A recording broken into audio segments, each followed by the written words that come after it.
One and all, we have created a brand new game mode in Age of Empires 4.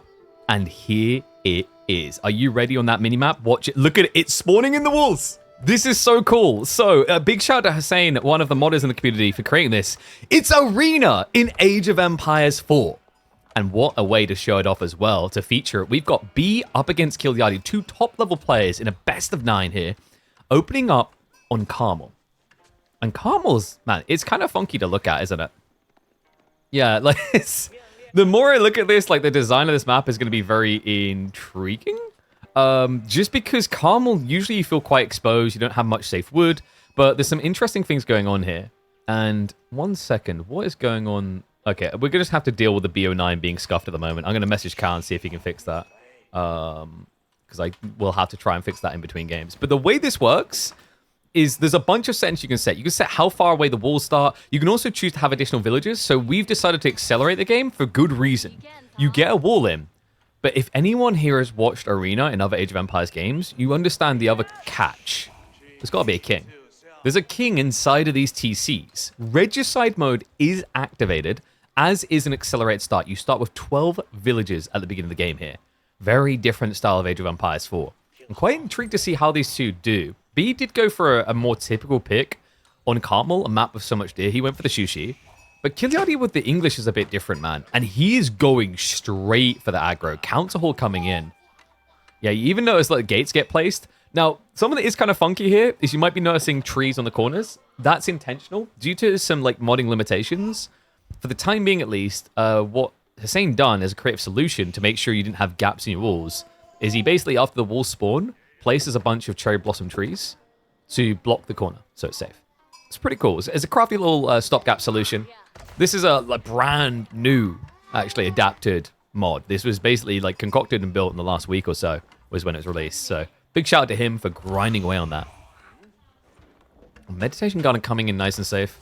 Yeah, that's interesting to think about, actually. The walls could potentially grief you sometimes, depending on the Meditation Garden desirability. This time he's going to be fine. I wonder, is Kiliadi just going to go full ham? Because, like, for anyone who knows Kiliadi, he's not really a macro gamer. It's not desirable for him to play a slow game, right? Like, you know, when you get old, you realize that every day is valuable. It could be your last. So you don't want to, like, spend additional time on things. No, you want to rush them.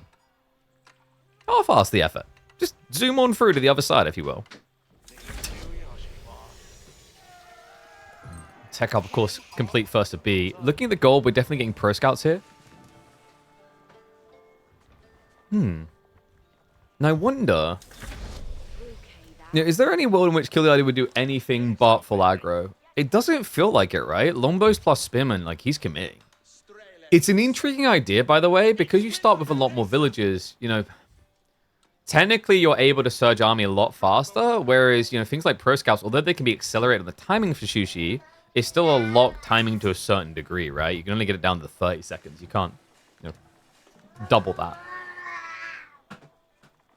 Let's see if this works out for him. Apologies, my son is being a right loud little hooligan in the background. Yeah, this is pretty cool. Like, I'm trying to remember, back when we had... Was it Elite Classic? No, it wasn't Elite Classic. It would have been the Golden League, right? When we had Golden League, wasn't there... There was a mode where I think it was a 12 villager start, or 9. And I think English was very popular at the time for the Longbow all-in. So yeah, Kiliadi just trying to initiate with a blast from the past in game number 1. This would be big if he can get the kill here, but the Longbow is not quite going to be able to do it. So B, uncomfortably close there, I want to say. Down to 20 HP with that many sheep. That would have been disastrous to lose out on. Kiliadi already knows where he wants to go. The problem is... You kind of have to guard both sides here, so this could be a little bit awkward. 3-minute feudal age?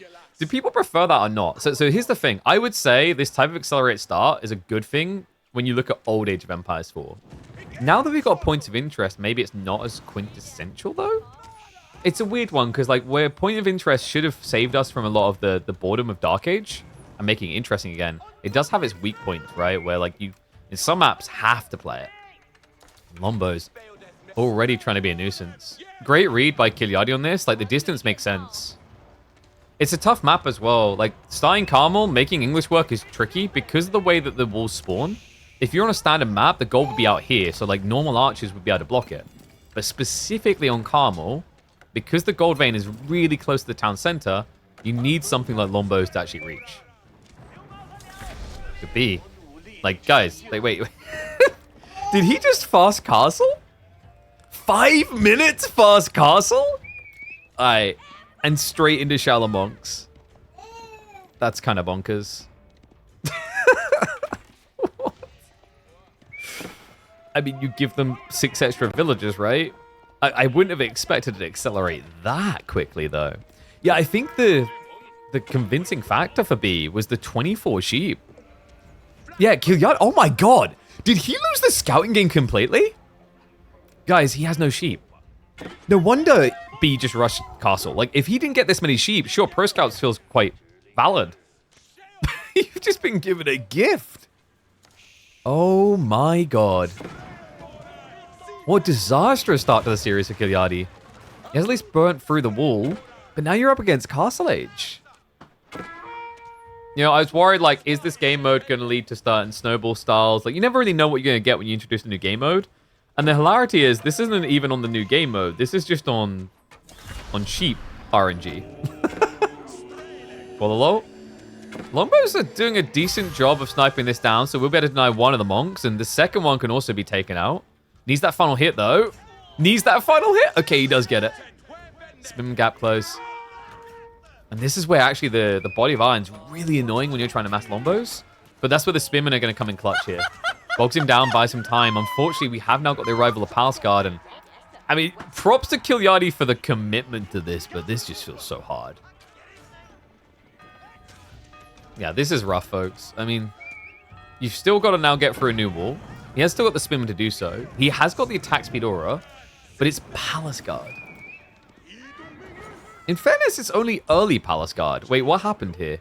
B. Oh, yeah, he had to sneak it out. Damn, Kilyadi, this was a cool idea, but he didn't leave anyone on the gold whatsoever. Oh, this is brutal, man. With no one on the gold, that means your opponent's going to get the veterancy, and now the Longbows are going to struggle, guys.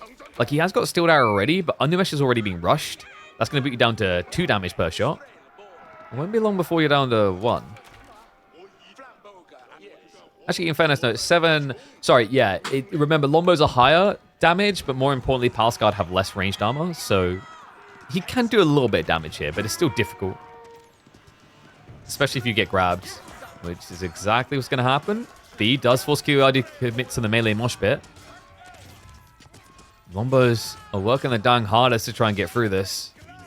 The problem is, like, is Kilyadi trying to run B out of food? Because he's got a long way to go. Credit to him, this was like a decent trade. Longbows diving past is intriguing. I guess he was trying to idle out the gold to stop the next wave, but it's not going to be good enough. Yeah, it almost feels like what Kilyadi maybe needed was like a Ford Rax. Get a few more meta arms or spinmen in there just to bog this down. You thought they're going to be stonewalls like an A? No, dude. Like, we wanted to take a tempered approach to this to make feudal attacks still possible. So part of the logic of the walls was to slow things down enough just because of the king factor. So, like, you know, if people get blood in, you know, if they get blood red in the eyes and want to chase, you at least have a little bit of breathing space. But yeah, there is actually an option in the mod for you to choose stonewalls instead. So you can do that. We also allow up to 20 additional starting villages. And we also, there is something in there that Hussein's working on that will spawn point of interest on any map in the game. But it needs a bit of refinement currently. Because currently it will spawn them all in the center.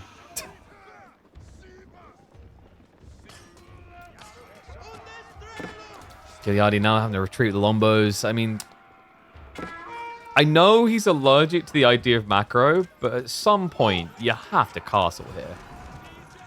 The good news is, because you've got walls up already, you can just stand here and slowly snipe down the PG.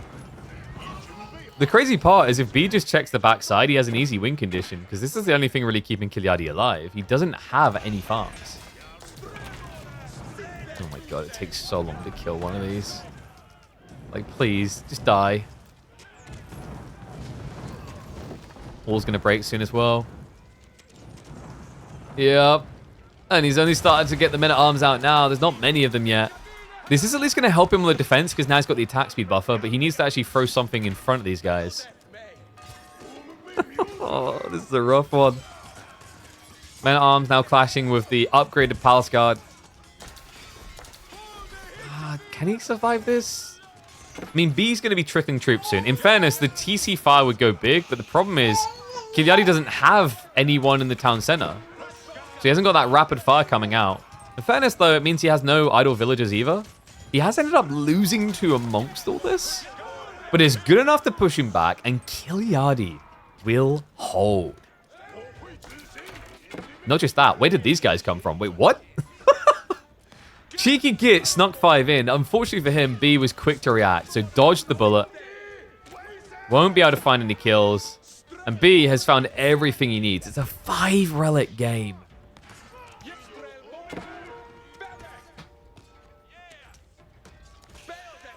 I mean, where do you go from here is Kilyadi, right? Is he just gonna... This is the most Kilyadi thing ever. Oh man, it looks like I've lost the game. I've been behind an age for like 5 minutes now. Oh, well, you know, what's 5 more minutes of being behind an age? This old man Kilyadi is wise. He realizes that seeking a higher age isn't always a good thing. It brings with it bad things, like having to pay taxes and arthritis.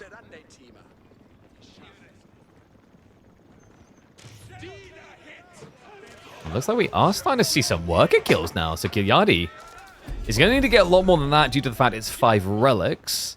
I like the way he just keeps exploiting the flanks on the map, and also now, flank maneuver coming in towards the villagers. Be quick on the pull away, though. Oh, one of them did get lost on the way, though.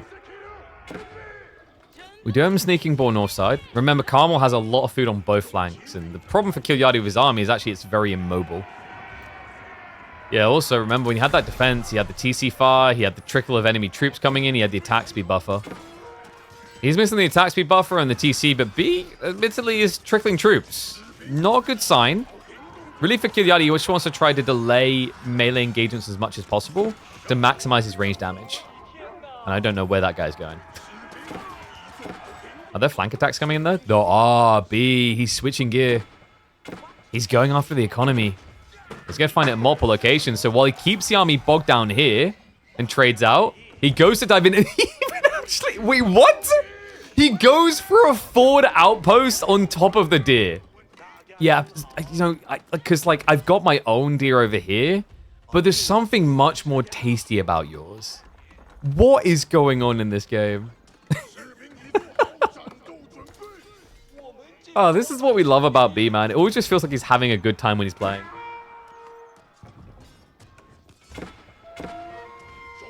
Well, this game might not be over as clearly as you'd think. No, it feels pretty bad right now. Like, Kilyadi, he's put up a good fight, but you're out of food now, right? Like, you have no sheep in your base. You got limited room to build farms. He's on berries as English. Would you like to ask English mains what they think of berries? This right here is a nuisance. This is griefing by the map. It's in the way of my farms. Combos are slowly retreating and taking out Palace Guard on the way, though. And keep in mind, B might be in need of extra food source reach soon. He's out of the sheep. He has got the ball, but that means he's now playing risky economy. Really changes your approach to a game when that starts to happen. And the villages, B! Oh, come on. The hand cannon slits? No, it's just going to be straight up Springolds. Fortifications come through. Kilyadi, what is going on? All right, this game is completely unhinged. He's gathering deer underneath double enemy outpost. You can't make any of this up. He's like, oh, wait, that might actually be a bad idea. Bye. I think that was a return to work that griefed him, maybe? But yeah, now if Kilyadi wants these outposts gone, it's going to have to be Rams. Oh, God. And yeah, Rams it will be. Siege Engineering just got queued up. Lombos are going to try to intercept some of the reinforcements. Really, the worst thing that could happen for Kilyadi is if B gets all of his boys together.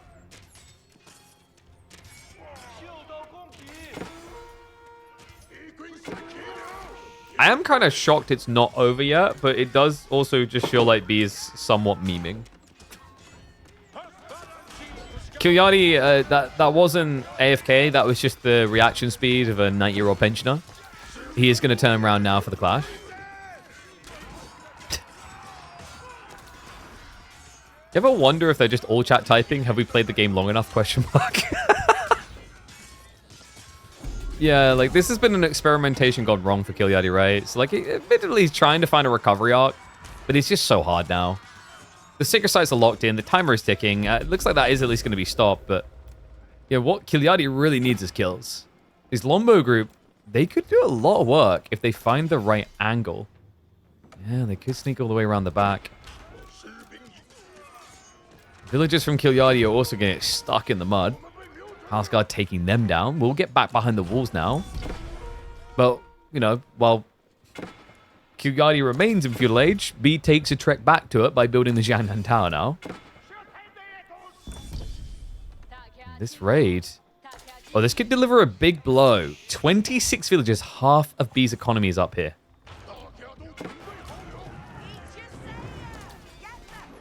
Kilyadi doesn't believe in wheelbarrow. I mean, why would he believe in wheelbarrow? He's only walking all the way out to the deer and then all the way back into his base. You know, in my days, you didn't get a wheelbarrow for that, okay? You just carried all those things in your hands. Lazy beggars. Lombos. Ooh, it's not just the deer. B was setting up the granaries over here. Textiles is going to make his life a living hell to try and find kills, though. Gold also getting harassed on the flanks. Kilyadi, yeah, has finally his English decided that farms might feel pretty good.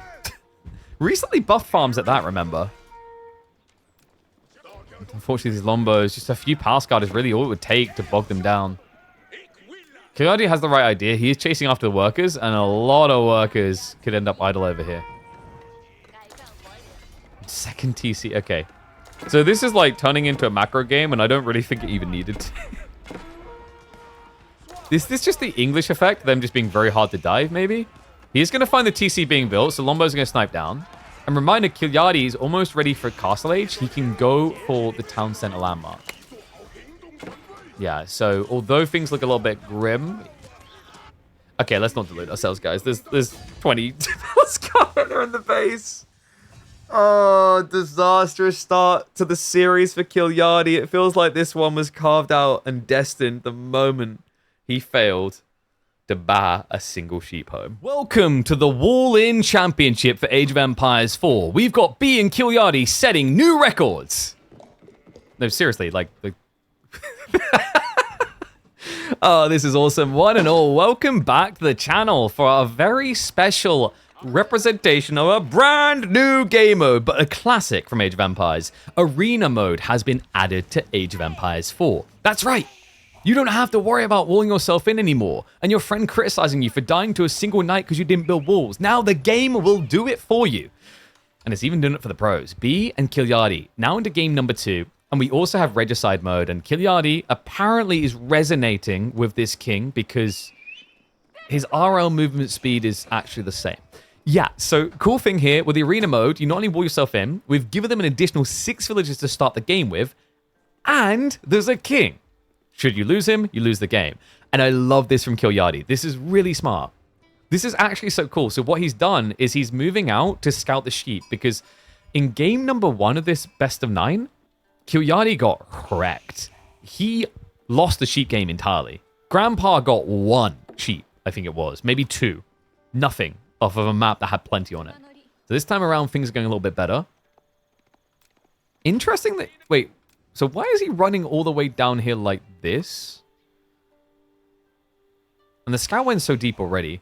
So in terms of civs, by the way, we're going to be getting Knights Templar versus Japanese on Sacred Grove. Dude, you can tell these two are having fun, right? Like, Knights Templar on this map? Why? Why would you ever do that? Well, B is vibing. We've got a map that has a trade post, and there's a brand new build going around amongst the KT players. It's Knights Hospitalier time. Oh, the Knights Hospitalier is so good as well, guys. It's just basically wheelbarrow for free, and then you get wheelbarrow on top of it. You pretty much, at that point, have got the Mongol landmark effect. I think you'd lose to 1 knight in arena mode? No, I'm saying arena mode would stop you from losing to 1 knight. I like that you clarify that you would definitely lose otherwise, though. Kuristoa's coming in on the other side from Kiliadi is pretty standard. I'm a bit gutted, though, you know, if there's any format where you could catch your opponent off guard with Shinobi, you know? Like, just, like, the problem is the Civ, right? Like, you know Knights Templar want a reason to build archers. So if it was a different Civ, it would have been epic to see Shinobi here. It just makes sense why we don't. And Kiliadi, I think, was he trying to scout where the deer are? Maybe for a pro scout game? Don't die to a literal wolf. One wolf, and... Wait, did he... I think he pulled back early there. Kiliadi actually doesn't get that many sheep off this side. So in the end, though, I think he did get the lead. Yeah, 10 sheep for Kiliadi, 10 for B. So, like, I mean, I say he gets the lead, but what you have to realize is last game, this guy literally got, like, less than 5% of the sheep on the map. It was brutal to witness. And wait, do we not have predictions up? We should fix that.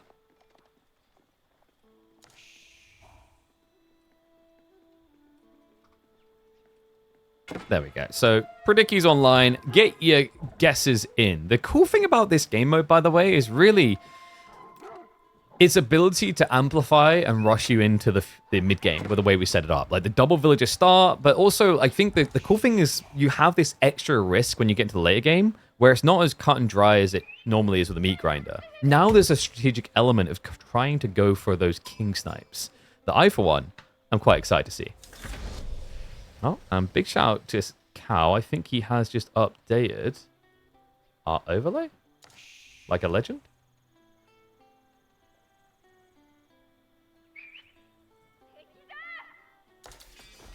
Nope.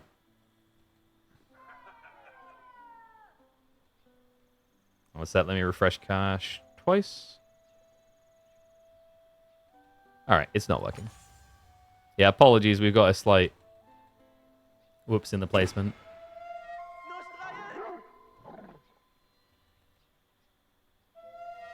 All right, we'll come back to that later. So we have got pilgrims coming through now. B, he is going into the Templars. The Hospitalier are on the way. And Kiliadi's response is actually pretty good, guys. Like, actually, this is probably the only men-at-arms in the game that dies to Yumi. Just process that for a second. I'm not even capping. These guys have one ranged armor by default. Yeah, so Kiliadi actually has the correct answer. And bulking Yumi is a really good position to be in as Japan anyway. What a cool game. Oh, Cal, you know what it is? Make sure you're updating the hymns overlay scene. That might be why. Remember, this is the hymns one. Knock at the door, but Villager can easily repair that. Like, this is the tricky thing with just going melee like this. And the cool thing is, because he's prepping Yumi so early, you don't reach that flood point where the dam breaks, right? Where there's like 20 plus Templar boys here. The healing is cool, but in theory anyway, the Yumi spam should be quick enough to shut this down. And Kiliadi, man, he's cheeky. Look at what he's doing, guys. He's not... Actually, I guess you could call this rushing Castle Age. It just looks like it's rushing, even though it's not technically rushing, because you have the extra villager start. Yumi's going to be able to chase B away. He's still investing into more Hospitaller here. He's also playing out into the flanks on the deer, which is risky now that your opponent has counterplayed you with Yumi. Means B might need to consider going into Horseman, which actually benefits Kiliadi with this Castle Rush. Yeah, very different dynamic, actually, with the feudal healing here compared to if the walls weren't there, right? Then again, you could argue there'd just be an outpost, but then again, like, if you're healing through the outpost attacking, then all you're doing is idling enemy villages, which is worth it. B, he does actually sidestep now into Archer himself. I guess this is a nice thing about Knights Templar trade. Knights Templar trade never dies to wolves. Because these are their traders, right? But unlike when you're playing another sim and you build actual traders, they keep coming back and forth and dying eventually. Whereas these guys just need that health bar to last one way. It most definitely does when you've got Hospitaller on top of that. Reminder, the movement speed buff that they introduced recently to KT does indeed apply to Pilgrims as well. Although it might not be quick enough to outrun the arrows being shot at your face.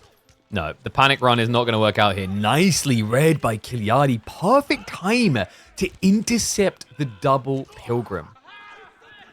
Man, he just camp here now. B's going to start marching forward again. The age up is already on the way, and additional Yumi are being added in. All right, this is the Kiliadi we came to see. He's looking a lot better in this game now. G1, genuinely, like, I'm a bit butthurt as someone who organized a show match because, like, in my eyes, what happened in game 1 is that Sheep RNG ruined a really cool mod introduction. This is looking a lot better, a lot more even potential.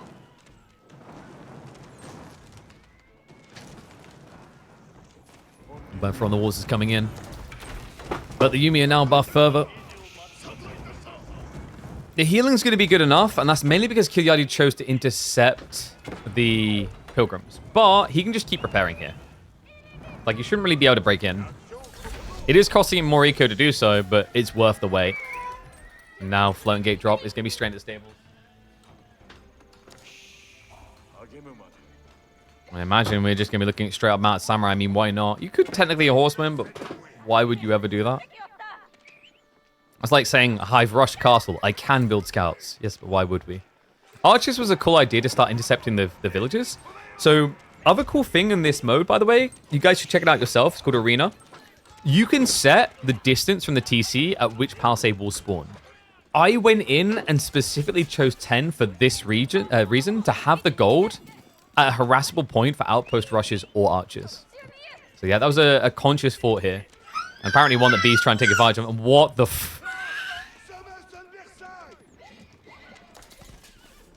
Why? Why? Why are we getting Kingdom of Castile, B? No, this is the forbidden. Genitors, the javelins on horseback, which just makes absolutely no sense in any game in the eyes of all pros.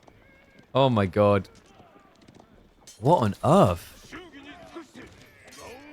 Look at the map layout. I mean, sort of, right? It's around neutral territory of the sacred sites. I get where you're coming from, but the problem is, like, the unit itself is completely worthless.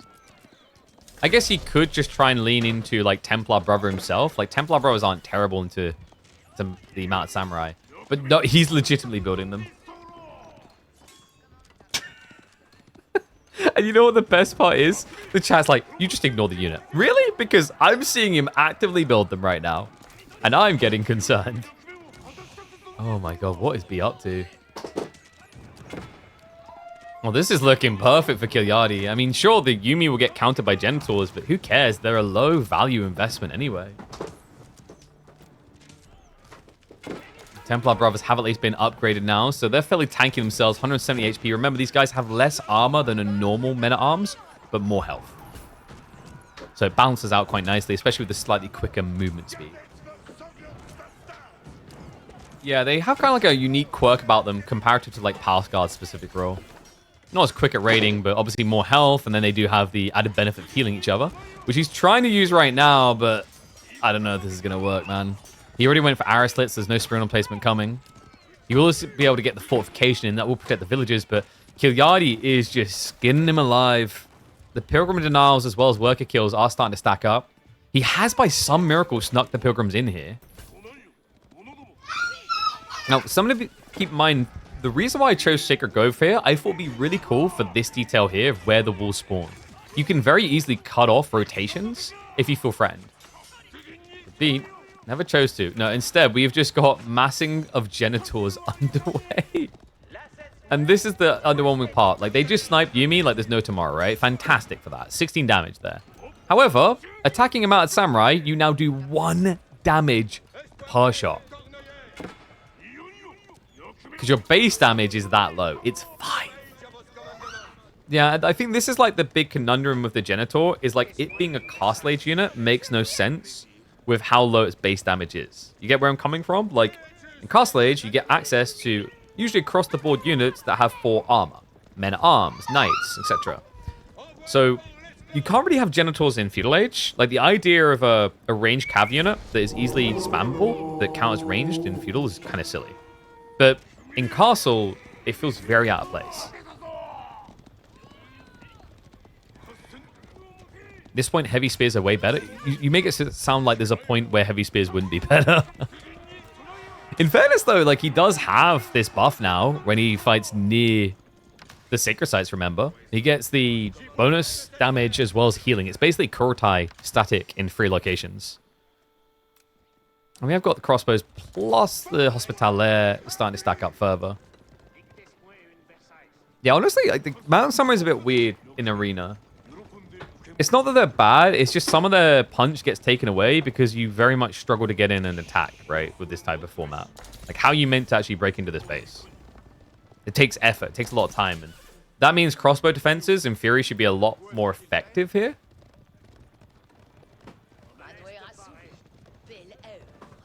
Kilyadi, I think he's just taking a calculated approach here. It looks like a 5 relic game. He could even go for a Yorishiro drop in the TC. He's even adding in additional farms now, so he understands where this is likely to trend.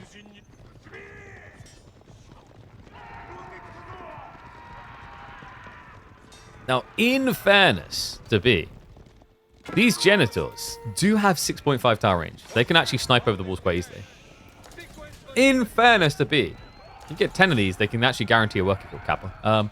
Yeah, it depends on the ranged armor values, but like technically 10 is a good number to have. Really expensive to try and scale up to 10 though, right? 120 resources per.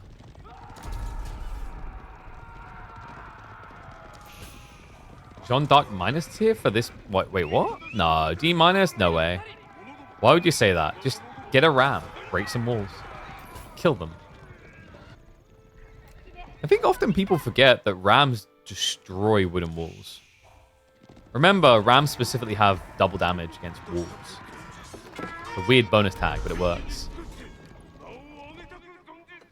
Villagers now sneaking out towards the ball. Did that get seen? That did. Oh my god, Kilyadi was in perfect position. So he already knows about that. It's one thing to know, though, and it's another thing to reach. Do you see the problem now with this info Kilyadi just got? He's on the completely wrong side of the map. God, yeah, this creates kind of like a hidden valley dynamic in some ways, doesn't it? But you at least have ways through. You just have to brute force your way through. Whereas on that map, if you guys remember Hidden Valley, it's just a giant cliff that you can't do anything about.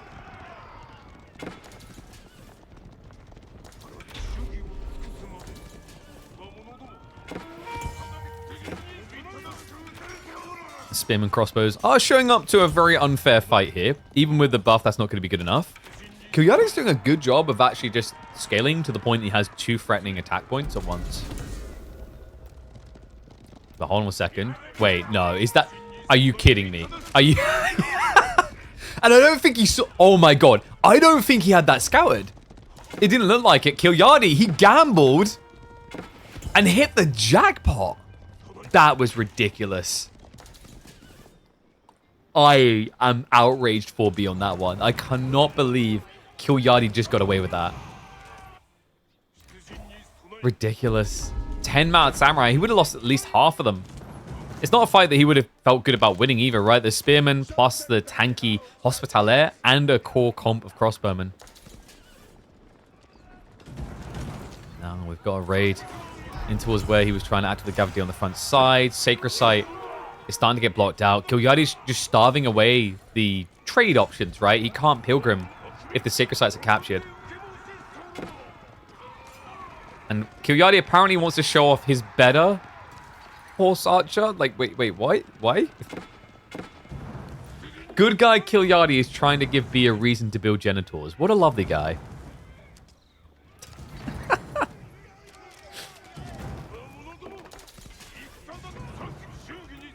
Mount Samurai are going to fail to break the outpost. We're still only looking at 1 TC for B, but he's really not that far behind. Has Kilyadi been skipping worker production?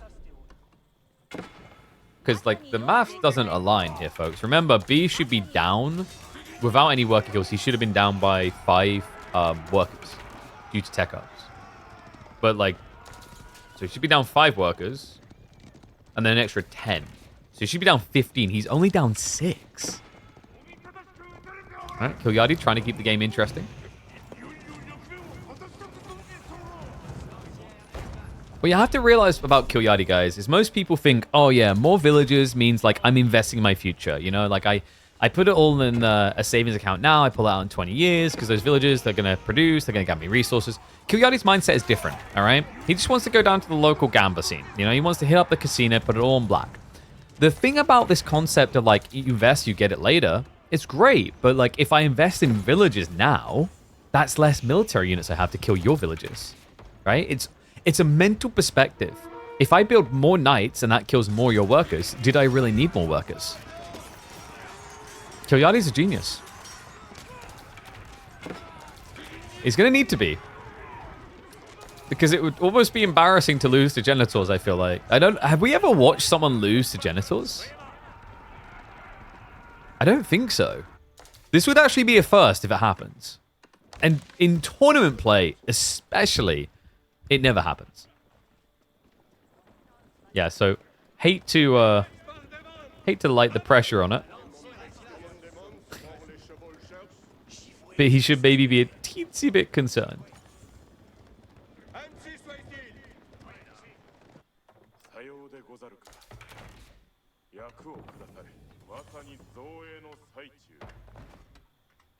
Alright, I'm going to get rid of... One second, I'm going to do this. Because that lower border... Sorry, I was getting tilted. The BO9 was out of place. There we go. Okay, Wall's coming in. Kilyadi. Wait, is he going Imperial Age? I believe he is. And yeah, like, actually, in fairness, the interesting thing about what B done is he chose the theoretical epic bonus. Hospitalaire into Kingdom of Castile. Remember, Hospitalaire, we talked about the extra health that you get on civilian units and the movement speed. It's often forgotten about the increased healing, the 30% increased healing.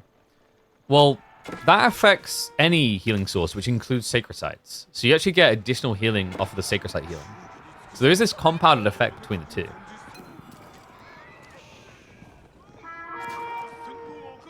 Kilyadi.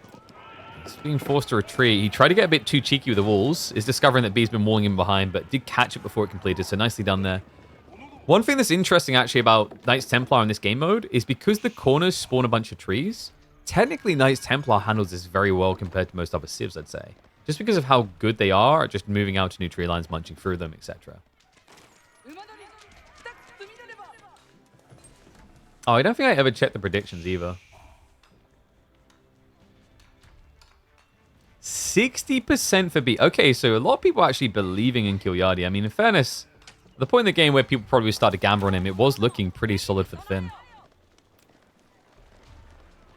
More fortresses from B. Yeah, he's actually starting to, I don't want to say snowball it, but he's getting to a sturdy count, right? Second one's coming in, so that's locking in the flanks. Problem is now with Japan rushing into Imperial Age, Kilyadi actually has the right idea with this. Like, the reason why you want to go into Imp is it enables you to then get into cannons, right? Cannons, the quick way of answering these castles. Did he ever go treasure towers? I mean, he has it available, but didn't choose to go for it. He's going to look to actually get a monk out to capture this eventually. And remember, we've, down the line, got things like fanaticism that I'm quite excited to see here, to see how that can impact. After what we've been seeing in recent late games of Templar, I think fanaticism is like a heavily effective part of the gameplay that is subtle, right? You just don't really register just how good it is. Full upgrades coming in from Kilyadi. Elite techs as well as the Domaru armor to get new Mount Samurai faster. Tanegashima Gunsmith on the front side may have been a little bit ambitious though. Yeah, I'm not sure about this one actually. I mean, it's hard to kill in fairness to him. Problem is he's now fighting over a sacred site. That's the worst thing you can do here. Look at the damage buff. 20% more. These crossbows hit for 16. Don't get me started. In the Hospitalaire. Notable damage buff right there. Up to 14. He's going to go in for the clash. Kilyadi, his army is a lie, really. It's mostly just Yumi. Even though they're elited up, they're going to kind of perform comparative to a castle unit as a result of the inherent weakness of them, which is why you're seeing B trade blow for blow into this. Cannoneers are starting to get queued up by Kilyadi, though. And I wonder, does B need to kind of reset now? The other problem is he started to kill the Yumi, which means there's a double buff coming into effect. Luckily, he did sweep through both of them. I think that was maybe a misclick by Kilyadi. He pulled the Yumi back, but he didn't pull the Yumi Bannerman back.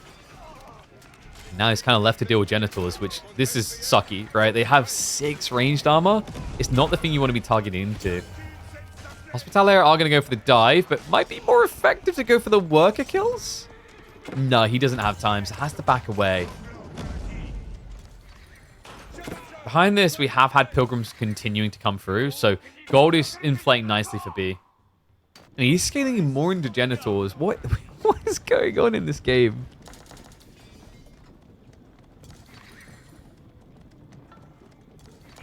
I feel like for the safety of someone's hairline, Genital can't win. Because if people watch Genital win this, they're probably just going to run into the bathroom screaming and pull out like a razor and buzz cut themselves. They can't be allowed to win. Like, come on, nah, there's no way.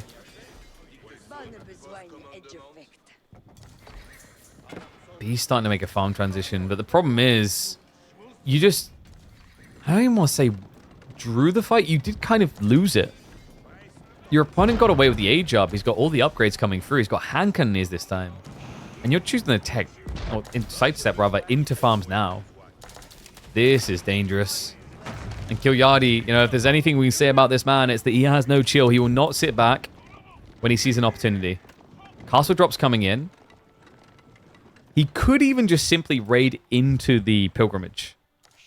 Because it's not actually guarded well, right? He's got the fortress on the sacred site, but there's a giant gap here.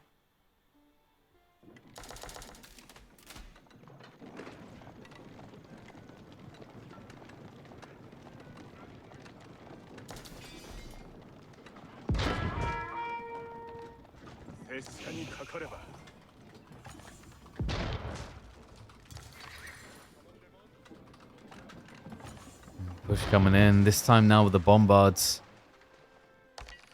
That means also productions are going to start hitting the floor, which is tragic for B, really, because it means he can build less genitals.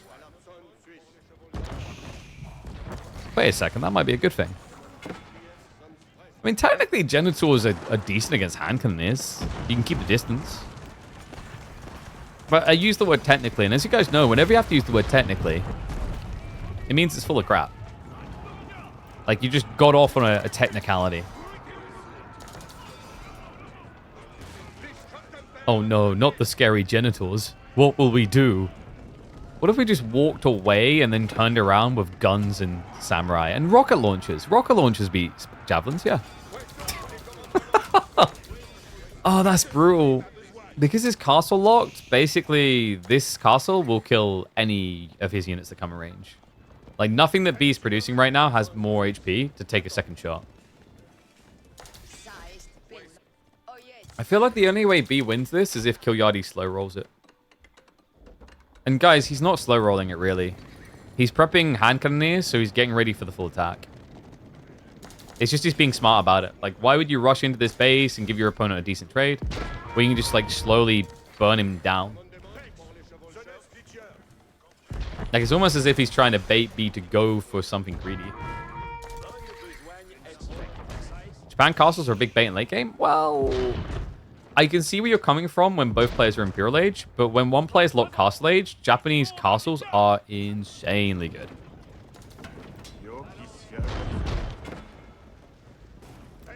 It's kind of do or die because there's another castle coming in. Kilyadi gets right up in his face. And wow, it's a good thing he's got all these Genitor to kill those villagers. They're not going to kill them. They take way too long. It looks like he's trying to snipe down the hand cannoneers, but I feel like the samurai are just going to plow on through here. The crossbow count is not good enough. Kilyadi is going to lock it up. 1-1, baby.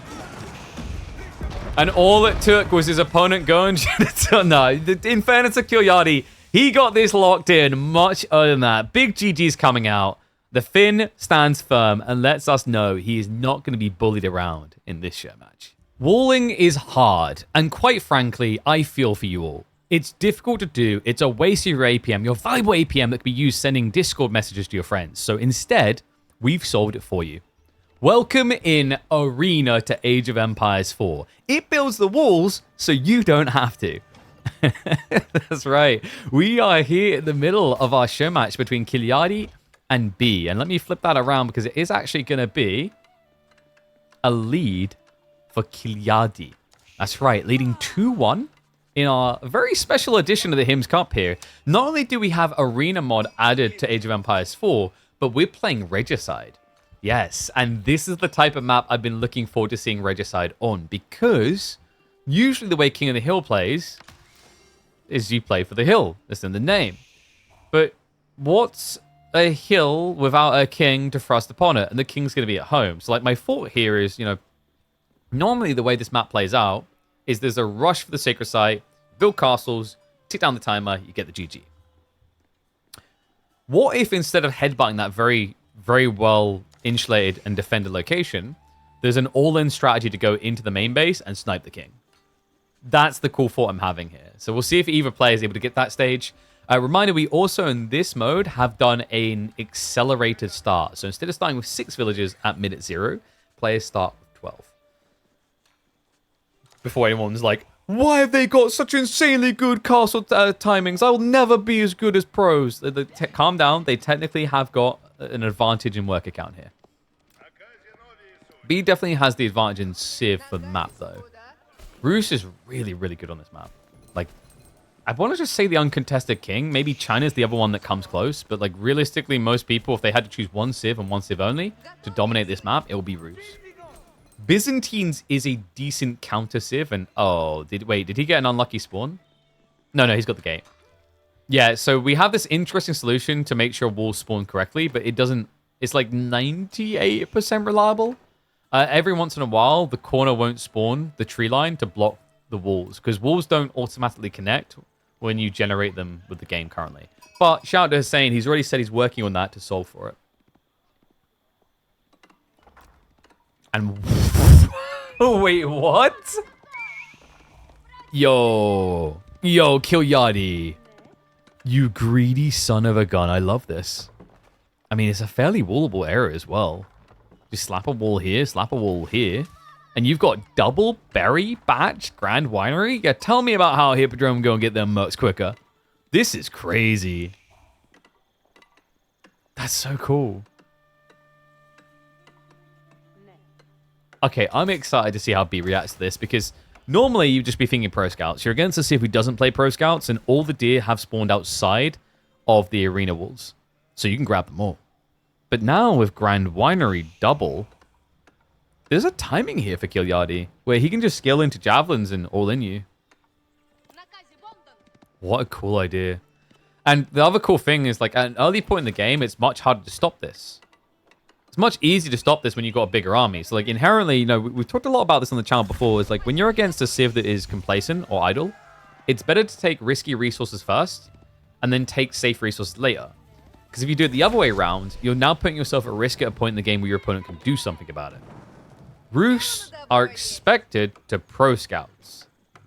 And B has now been forced to adjust. We've got a night opener.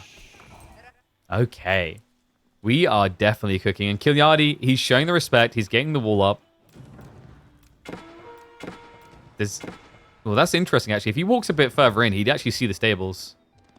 Oh, instead, he's going to walk around.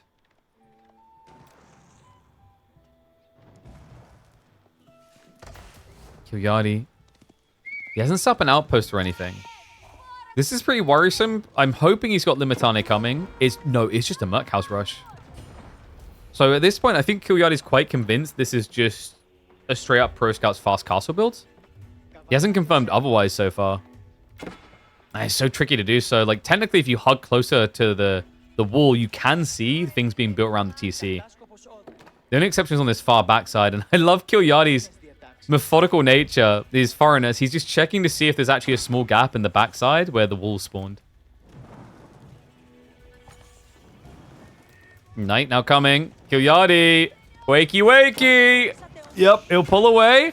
He turns with the Akratoy. That's pretty crafty. That's going to buy time now for the outpost to go up. It is going to be a full hands, all hands on deck rush. Pulls away the injured villager so it's not a liability. And B will not be able to get that kill. Great timing there to retreat. And wait, did he just kill the scout? Yeah, he did. He's going to lose a villager for this, though. Kill Yachty. Akratoy is still running, but B didn't give a damn. So Net's one worker kill. Second Knight has now arrived. Archer's coming as well. And Kill Yachty hasn't gone javelins now. He switched to Lombos. Which I think makes sense against Knights here. Problem is your opponent has Knight Archer. So for Kill Yachty, like, what? Probably Horseman? then you don't have a good answer to knights, right? So you're kind of forced to be going Limitane. Is there a world in which he just ignores this? Not really. Like, this is the reason why people don't build ground wineries in the middle of the map. Like, this right here is the #1 reason. Because when this happens, you're minus your biggest spike point for aggression, right? Without ground winery, like, how do you merc? Answer, not well.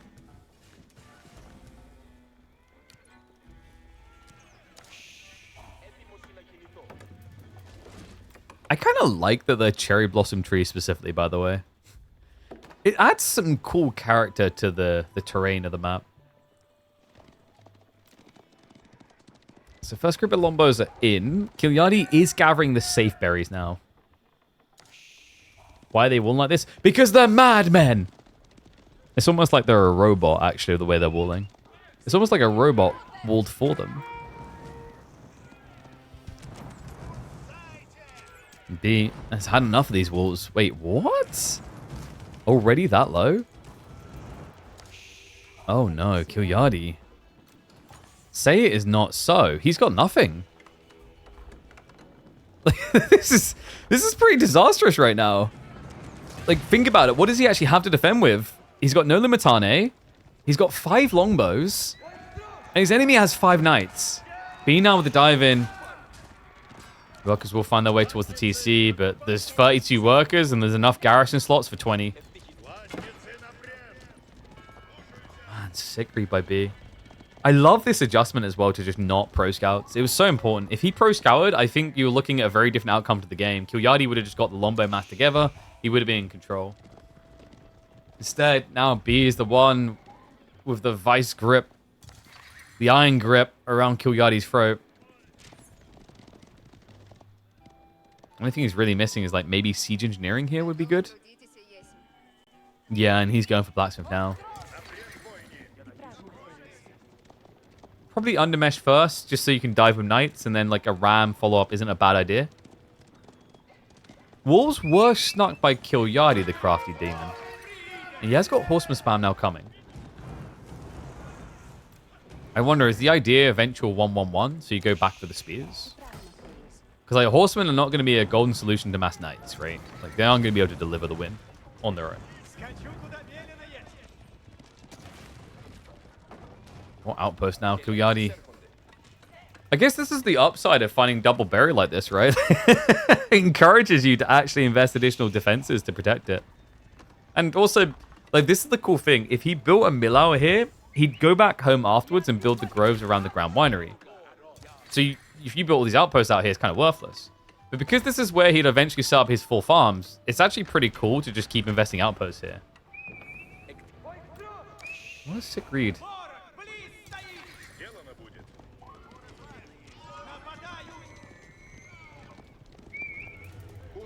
Trying to figure out, like, if B really wants a long feudal now. Because the cistern effects are a big deal here. And your opponent is now accessing olive oil, which means he will get a large quantity of lombos at this rate. He'll be able to get up about 5 to 6 batches of lombos. He hasn't lost any so far. Time being, though, B does still want to keep playing. Steel Arrow has been prepped. Kilyadi now on the offensive. He's circling in towards the deer locations. South side almost tapped. After that, it would have to be Boar, which are pretty far up by comparison.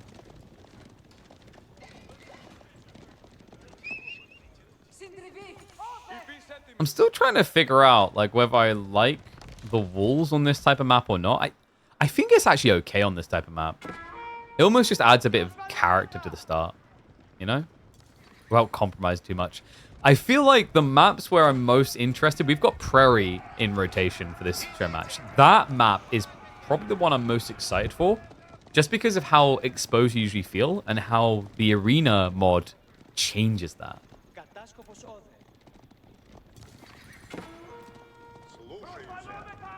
Now swelling in night count quite quickly. Almost up to 15. Kilyadi still resisting the temptation to build spears, but apparently cannot resist the greed. He's trying to castle up. Horsemen are backstabbing. That is forcing a return, which is key here. Look at the positioning. B is now retreating to defend his eco and his reinforcements. And Kilyadi is taking this opportune moment to go towards Castle Age. This is crafty, actually. This is exactly what he needs. But B, apparently aware, immediately turns around with the army. And it's only 5 workers building the Golden Horn Tower. Oh, boy. And this is worrisome because I think the idea for Kilyadi was going to be probably Cataphracts here. Kata would make a lot of sense. It mirrors out the knights and just dominates the archers. Will he actually have the time, though? Definitely feels like a tall order.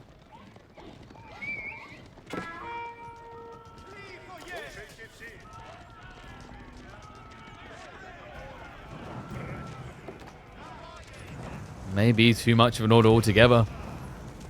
Knights now sieging in.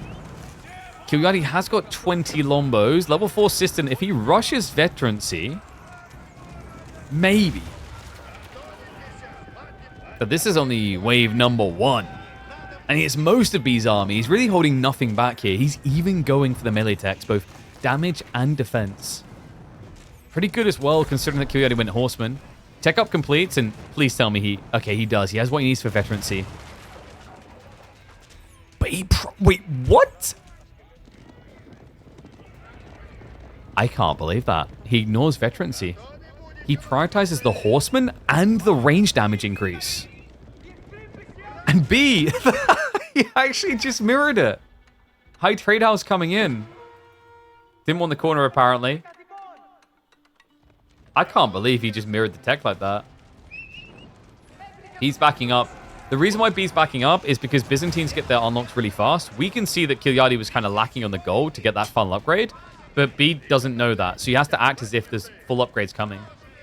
And the thing is, like, Byzantines, it's very hard to dive and punish them because of how quick those unlocks are. It only takes them 24 seconds. Way too fast to really get damage done there. So actually, I don't mind that B done this. We are talking about High Trade House on a map that is phenomenal for us. We are talking about a map where he should have map control to go for relics. Kilyadi went for the risk on the flank. Early Knight is going to discover what's happening up there. But we do have a Mangonel emplacement now on the way. And Kilyadi's marching out of the base. B's got to be very careful about this. Kilyadi, wait, what? What's he doing? 19 villagers. It's just for the gold? I thought this was going to be some sort of keep drop there. I looked up the stone. He had nothing.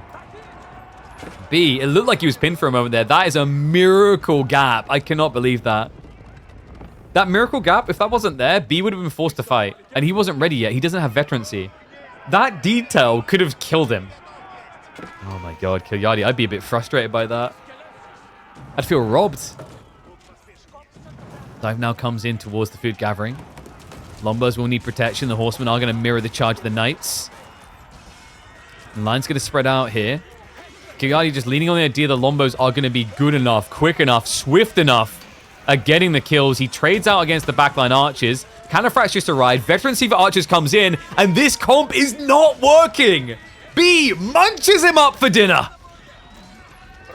Dab of the napkin, and then a dab to the side because B now ahead. Military domination and monasteries now to follow. Relic's the key target. And remember, Kilyadi, he just moved out here for gold. I can't believe that, man. I mean, Lombos, if he has a bit of room to wiggle back with, I'm going to say it's a good trade, but a better trade at least. Instead, fully cut down. And now, once again, B just comes up that little gap. More for style points at this stage. Shuts down the gold gathering. Should be able to do so promptly. I mean, Kilyadi, he doesn't have the stone to get emplacements here. Looks like he has at least got the mango, but like no fortifications means it's not staying alive. Archers will snipe down the repair crew, and knights will just ride it on through. So outpost dead. Work is down. That's going to be another -5. And more still to come because Kilyadi, he lost sight of it. The knight on the north. B's going to clean him up. This is grim territory now, right? Like, we're talking about relics in the next 2 minutes. A healthy eco lead. And too much for Kilyadi to burden. GG gets called. The creeping little pass that could have turned it all. But B managed to find his retreat path at the pitch perfect moment. It happens too much on this map already, so we figured why not just accelerate the process? I know the casuals will love it. Welcome back to our show match here in the Hims Cup number 10, where we are testing a brand new game mode. This, of course, is good old arena mode from Age of Empires 2. That's right, you start with walls all the way around your base, and you also start with the liability of a king. If you accidentally hold the delete key on too long, you lose the game. So, show match game number 6 here. We are going into Gorge, and we are going to be seeing Kilyadi with the Order of the Dragon up against B's Malians. Spawns look good as well. So the way this works is that it generates the wooden walls at the start of the game and adds in wood on the corner, which actually just gives you a little bit more resource to work with. Looking at the way things have happened here, one thing that's a bit rough about the Malian pick, yeah, and he reacts to it. You have to delete the walls. Otherwise, you're not going to get a high-value pit mine. So that's like a trade-off, but I think that it's just something you accept in these situations. Like, you can always re-wall this area if you feel that threatened, but you're up against Order of the Dragon, so I'd be very surprised if there is any aggro. Love that Kilyadi just keeps doing this. He keeps scouting out with the king. It's such an undervalued element. Remember, the king, if he dies, you lose the game. But at minute 0, there really shouldn't be anything that can kill him.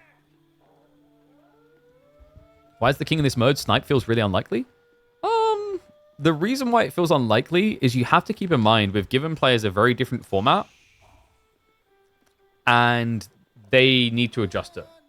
Like, early days of any format, you're probably going to see a lot of games ending at 20-25 minutes, right? Because the whole idea is, like, someone can take an aggressive line and it can actually work out a lot better than once people figured it out. I think the idea of the king will work quite nicely as you get later into the meta developing. One thing I'm probably going to talk to Hussein about, actually, is adding in the king buffs, but not the extreme king buffs that you get in the unofficial AGS, the advanced game settings. But something, a middle ground in between, would be really cool to see here, just so that you actually have more reasons to have the king out. I have contemplated the idea of actually having some sort of mechanic where the king generates gold based on how far away he is from the starting TC.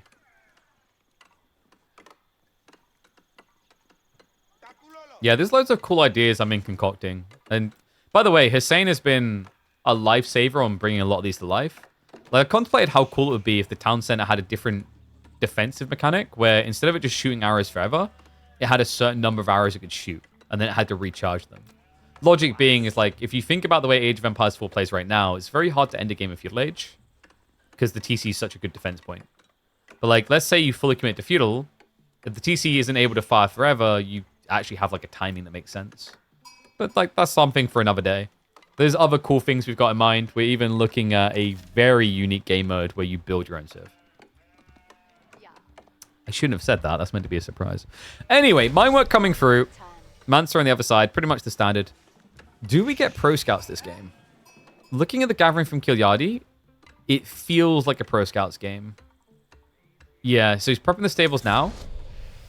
I think you can get out there. Yeah, like, I mean, you're probably going to have to slim down a bit, and that's why you should definitely exclamation mark Hims and check out their solution for getting a lot of weight off quickly. But, you know, if you utilize something akin to what Hims is providing, you'll probably be able to get slim enough to get through this gate. I don't like to fat shame the horsemen, but they are pretty big with the Order of the Dragon.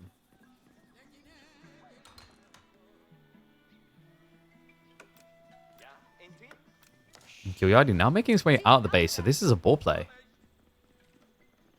Interesting.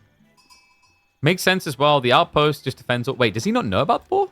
He does, okay, but he's just going to choose berries, and then I think the idea is you build the outpost, you bring the Gilded Horseman, then you can kill the ball. He still hasn't scoured any of this, by the way.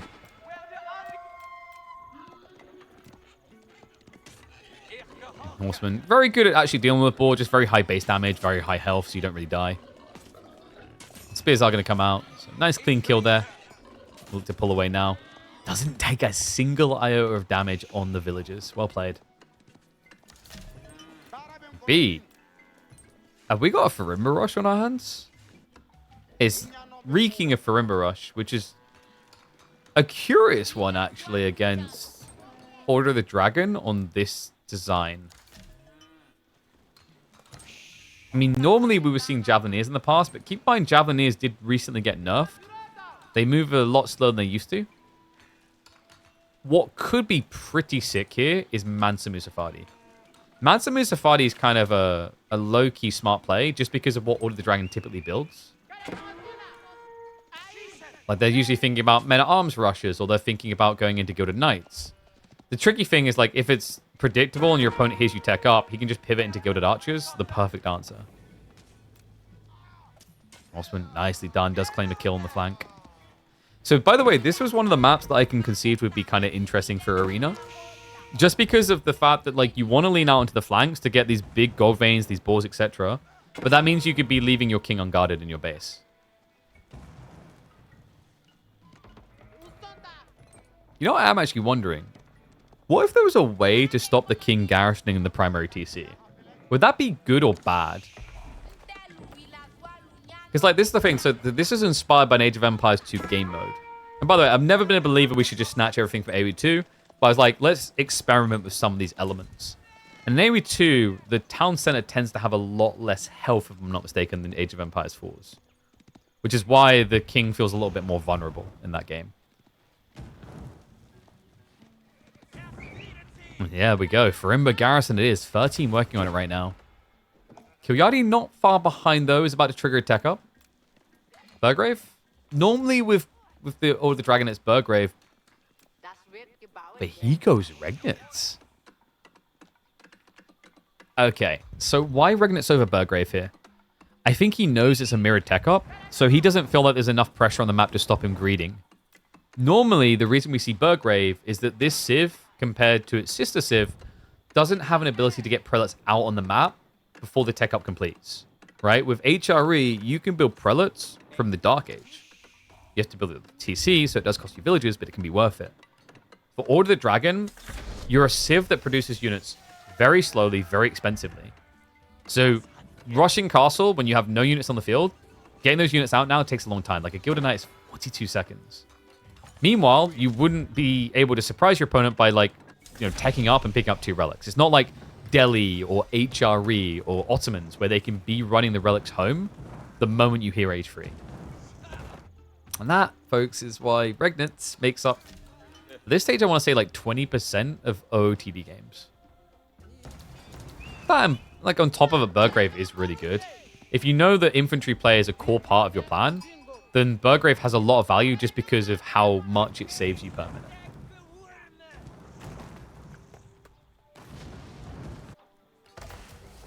And it is Mansa Musafadi. Let's go! Okay, this is cool. The question now is whether Kilyadi is going to scout it in time.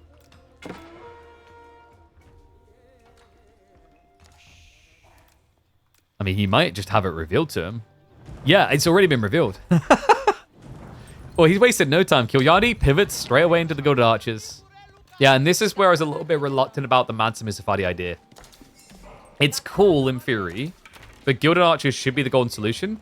And the difference with Arena compared to standard Age of Empires 4 is the walls should make it a lot harder for you to get that breach point freely. Core rotation over here, though, towards the ball location. And the villagers aren't pulling away. Now, remember, you really only want to have to wrap with Gilded Archers because Mansa Musafadi have a lot of effective HP in melee. They get 4 melee armor on top of their 125 health. This is tricky. Kilyadi, like, because of the ball play, he's kind of forced out of the base. Gilded Archer is going to step up, but no veterancy yet. He does bait him over, though, and plays him like a fiddle. Okay, but was this the plan? Because B is now going back for the Javelin, so it seems he wanted to force his opponent onto Archers. A little bit rough that I'm seeing Kilyadi go towards Gilded Knights. I think probably Horsemen would have made more sense here. Because now that you're going into the Knights, these Mansa Musafadi are going to shred them. Look at the bonus damage, folks. It's 9 base plus 15 against heavy. So this unit over doubles its damage when it's attacking a heavy unit. And remember, the way that Order of the Dragon functions is it's like having 2 units in 1. So this variable kind of like offsets and contradicts that idea, right? It's all of a sudden feels like you're in a 1v1 instead of a 2v1.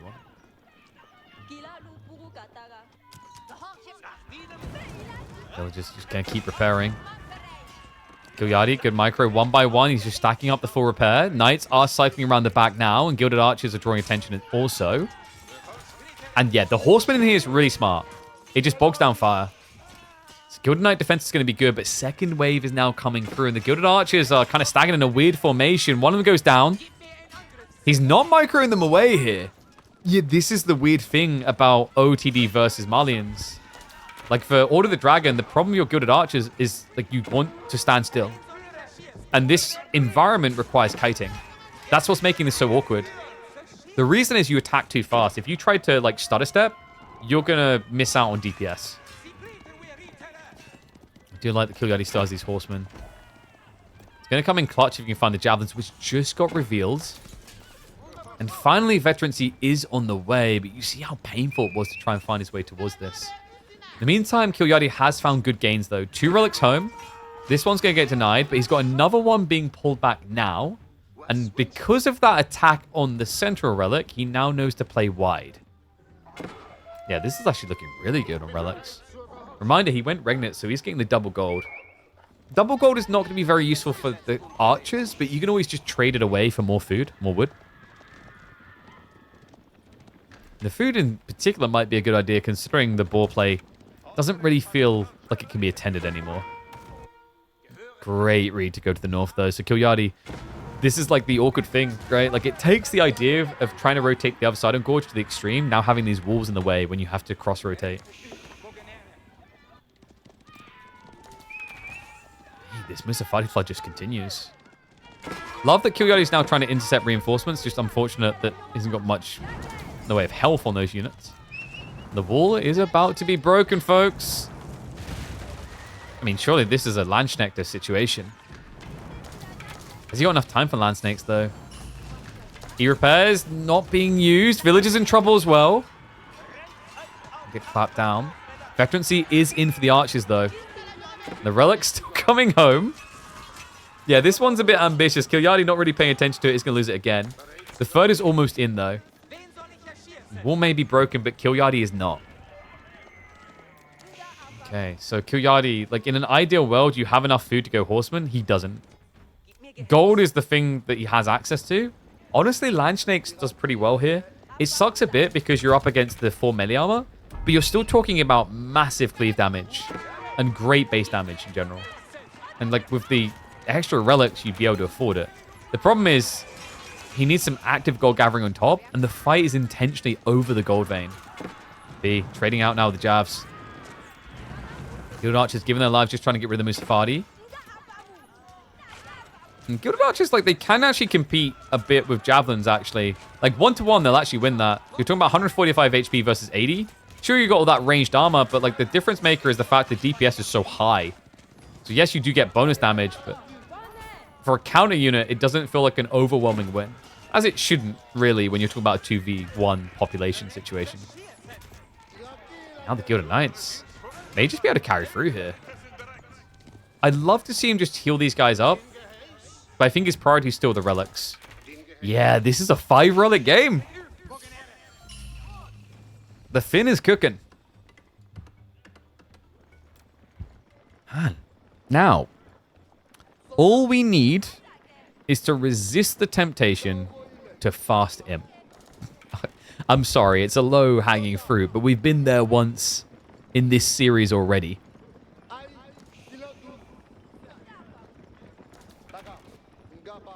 He needs to be careful not to get suckered into it again. Playing the Age makes a lot of sense, and I love that he's got Scale Armor on the way. Scale Armor is really smart. It kind of gives you a pseudo-javelin effect. Like, you don't get the bonus against range, but you have a lot of ranged armor in that trade. And if you think about the difference in attack point here, like, you're waiting over 2 seconds to attack with a jab. You do 19 damage. You have 6 ranged armor. Your opponent's now going to have 3 ranged armor. He can scale up to 5 ranged armor, so they can actually almost be mirrored. But the health pool, 145 versus 80, and the DPS is the interesting part. You hit for 10 damage every 1 second. So, attacking twice compared to once, so you do 20 damage, and that's going to go 8 through. Meanwhile, your opponent in the same cycle with the counter unit is going to be capable of doing Was it 14 damage? So definitely a lot higher, granted. But like we're talking about the counter unit. These guys still directly counter the Mustafadi at the same time. So as a generalist role, the Gilded Archers should be favored. It feels even better that you're getting rid of the premium unit, the Mansa Mustafadi, but this clash right here from Kilyadi. He hangs in there with the Knights and may have been ill-advised. Yeah, it does get enough time to clear out the Mustafadi, but now it's going to turn to Javelin versus Gilded Archer.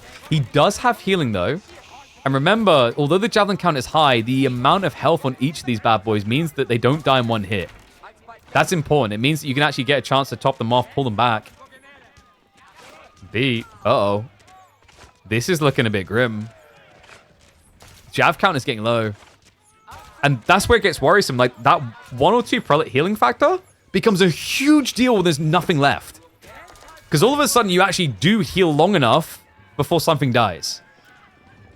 Great hold, Kilyadi. Able to push him away. And behind this, I believe we do have farms coming in. So his weakness for most of this game has been a lack of food. That's starting to be alleviated. Other side, B has not really been adding in ranches. Doesn't have a pivot yet.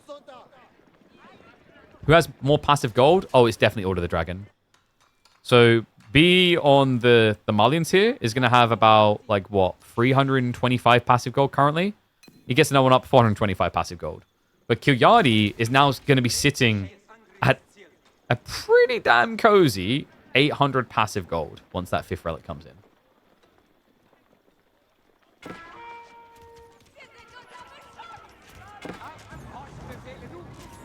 Gilded Arch is now just able to defend with ease.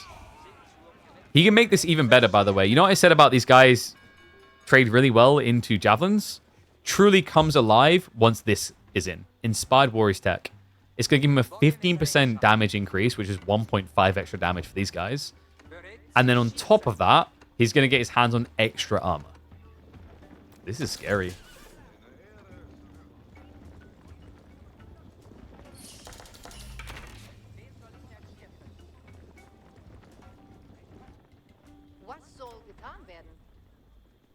Is this a pre-recorded game? Or pre-recorded live? This is live. I do always like flagging those and going, but what does it matter if you haven't seen the game before?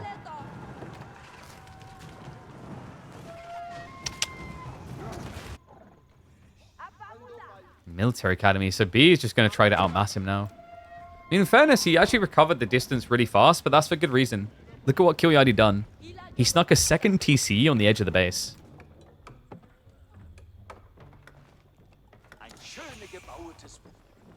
And the reason why we explored this arena mode, to emphasize to people, like, you know, part of it with the Regicide, I thought would be interesting to give a different win condition in the late game. And it also, it's just new mutations. There's different permutations on familiar maps.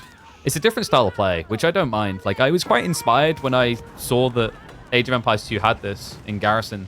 Like, they specifically had a map for the arena mode. And that fascinated me, right? Like, I don't think we'd turn this into every map would use this arena mode. But Hussein done a great job making it so that it can be used on any map. So we can test it to see if there are some maps that actually get better by having it. And, oh, that's a sick pull.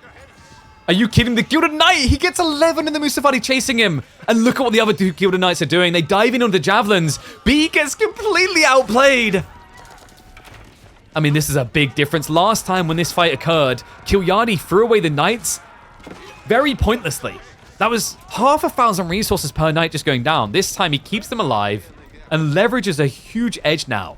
Up by 20 military over B.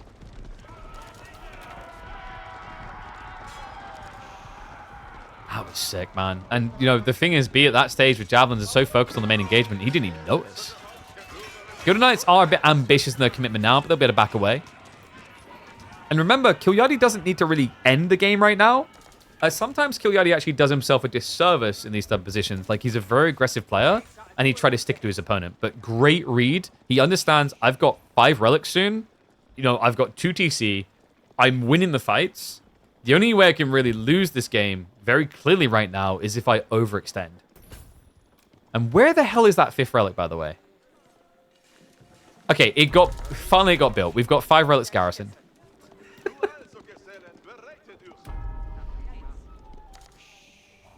Yo, what's up, Connor?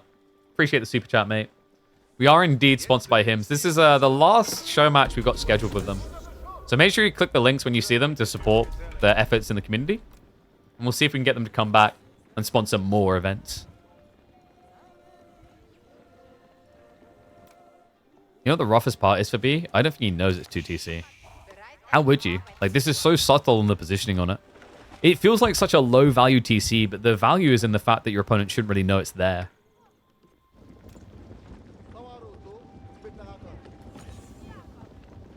Yeah, I do wonder if, like, the dynamics of AoE4 change much more with Arena mod than Age of Empires 2. Because the thing you have to remember with Age of Empires 2 is, like, you kind of build towards what Arena achieves with your buildings anyway. Because they body block, right? But in AoE4, we don't have that intentionally. It's very different. I did especially find it intriguing, the idea of Mongols in this mode, because for those who don't know, Mongols, they spawn with walls as well. So all of a sudden, a Civ that can never defend theoretically could. It opens up different possibilities. It's a very different thought experiment compared to standard mode. But the thing I like about it is it's still familiar enough to normal Age of Empires 4 that it doesn't alienate the player or the viewer.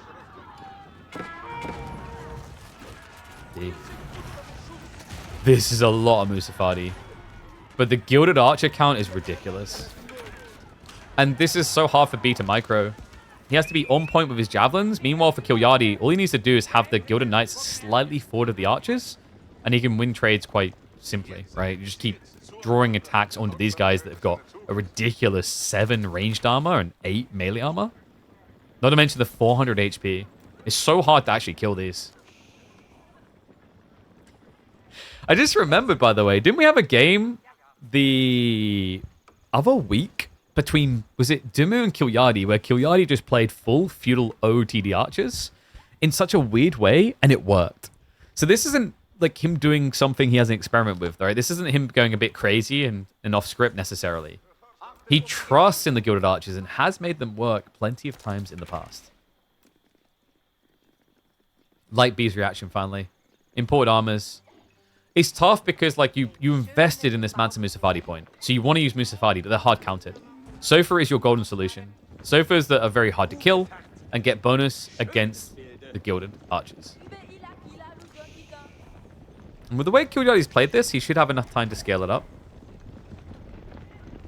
Because remember, Kilyadi's full orientation has been focused towards defense. Which sounds very weird to say for anyone who's watched the Finn play. He's not really renowned for his defensive plays, more his offensive. In fact, this guy has been known to out-aggro players such as Vortex. Not many can flex that. Nice chase here. Does find the Musafadi. Extra movement speed should be able to get him away. And love that. Kilyadi's been bringing a scout. Before, B would get out of these uncomfortable situations by just pressing the Q button. The pay to live button. That doesn't work when the scout's in range. So for real is going to come in early. Well, the numbers are scaling fast. Up to 16 already. Gilded Knights are going to go for the dive in. Javelin start to trade out with that backline. And Gilded Knights, you know, they're going to have to carry because right now there's not many targets for the Gilded Archers. No, there's no Mansa Musafadi left over. The Javelin's very tanky by comparison in the trade. But the Gilded Knights, they're chowing down! Oh, that is sick! Kilyadi just able to stand his ground off the beefy boys. And you just see how well these Gilded Archers trade into this. The 5 ranged armor, the 10 damage, the difference in attack speed gives him the world and crushes bees. Knight's almost finally dead. Game definitely doesn't feel over just yet. The Kilyadi continues to just maintain his position, and this was meant to be the counterplay to catch him off guard. Now it gives him time to react and pivot he shall. Gilded Crossbowman added in. He's even going Land Snakes. I mean, makes sense. You know, if you're going to switch off of Gilded Archers into Crossbowmen, that means the Javelins can counter you. So by going Land Snakes, you address the Jabs, and the Crossbowmen can then address the Sofa. He retreating behind the walls, but his only upside right now is the Cattle Ranchers. You know, he doesn't have 2TC. He doesn't have trade. It's not a Fulani build. Imperial doesn't seem possible anytime soon. For Kilyadi, choices really are just across the board for him. You know, he could keep playing the Age. He could maybe think about like greed or leveling up. I mean, what's a cheeky little Imperial Age between friends? You know, last game, his error was going there too fast. This time, he could actually just go from here and not really have to worry about a counteroffensive. And we've got a rare sighting, because remember, this was a Minework build. We've got Zornhau on the way. Das ist gut, yeah? This is the tech that gives the bleed effect. So basically, it allows you to do 20 damage to units that you're only able to just about touch. Definitely makes a lot of sense against Javelins and Sofas due to their ability to just get hit and run away from the fight. Yeah, das ist gut. On average, in a fight against Javelins, it's probably going to do another 4 to 6 damage at least. It's bare minimum. I say Zornhau is like getting an extra melee tech for the way it plays out. Leaves are going to come in nicely here.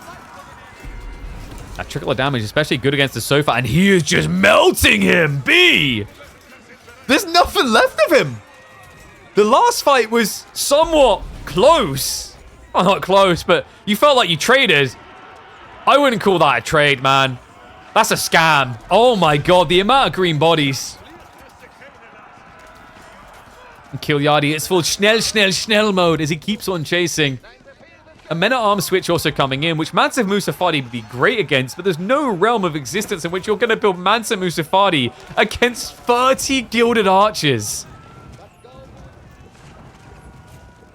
Man, this series, so close. And I still remember when we put the announcement photo out from Kilyadi, he's like, if I get a game, I'll be happy. Well, how about this, big boy? It's free in the BO9. And Kilyadi tips his ability to evolve maps into an entirely new map. Not intended by original design. And we have the map that I had envisioned. It's Prairie time with the Arena mod. Welcome back, folks, to our Hymns Cup number 10. We are entering game number 7 between B and Kilyadi. And Prairie has never felt so different. Prairie, a map where you usually feel naked, exposed, and lacking wood. Which is usually what happens when you're naked and exposed in the cold. It's very different here. No, apparently someone did swallow one of those Hims pills because all of a sudden you've got wood for days, courtesy of the tree lines getting added in here, and courtesy of the safety with your starting spawn. Wow. Starting on Prairie, B will be going into the Malians, while Kilyadi goes to the HRE. Now, we have seen these civs from these players previously, and that is because you're allowed to repick civs you've lost with after game number 6 in a series. So that means we're going to see some interesting recurring picks, because so far in this series, we've seen losses from like English for Kilyadi. We saw the Knights Templar lose for B. It's going to make the end of this series really crazy. Looks like King's already scouting. Reminder, in Arena mod, we do have Regicide on. If this guy here dies, if Henry IV goes down, there will not be a Henry V. No, the kingdom will end. On the other side, if Sundiata Keita goes down, there will not be Sundiata Keita the second. I don't really feel like the Malian's done that as much. Also, can we just agree that Henry doesn't really feel like a very German name? Or an Austrian name? Is Henry actually... Oh, wait, no, it is a Germanic name. Yeah, that's interesting. I guess through history, though... Maybe this is just the British historian in me. I feel like Henry is a name more iconic with England. Right?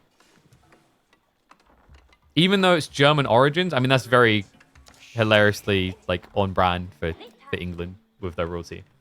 But yeah, I feel like when I think of Henry, it definitely rings British for me first. I don't know if that's the case for the rest of the world or if that's just the, like, national bias. It would be Heinrich? That's true, Heinrich. Yeah. That makes more sense. Wait, but why didn't they just call him Heinrich? Like, why did they specifically choose the name Henry when it's HRE's view anyway? I mean, it's not like they were shying away from giving the specific names after what we just saw of the Malian king. But anyway, we have got tech ups on the way. Reminder, in this mode, we are starting with 12 villagers, not 6. So if you're right now trying to replicate this build in your pub games... and crying as it doesn't work, stop. Just, you need to download the mod. Who's favored in this matchup, actually? Marlins does quite well if this turns into like a more castle-oriented game now. I mean, there is the Relic Rush to be concerned about, By the way, has anyone else just looked at the minimap and thought this doesn't look like prairie at all? I mean, we've got some interesting joined tree lines, but I think it's just the natural base being built doesn't make this feel like prairie at all. There was maybe 2 players in comp AoE 4 that could reliably wall this type of area on prairie and get away with it. One of them doesn't even play Age of Empires 4 anymore. That was good old Magic. That is a horrible door, by the way. Yeah, so the gates do get auto-placed. They're not 100% on point. That one's a bit of a cap. But yo, are we getting a feudal rush from Kilyadi? We are. Meanwhile, B's going to be rushing castle. That's so ballsy. But this is the difference, right? So the reason this is ballsy is like on prairie, you wouldn't expect someone to do an archery rush because the wood is so finite. There's not much of it. But the cool thing about the idea from Kilyadi is on this map, with this mode, you get all these tree spawns in the corners.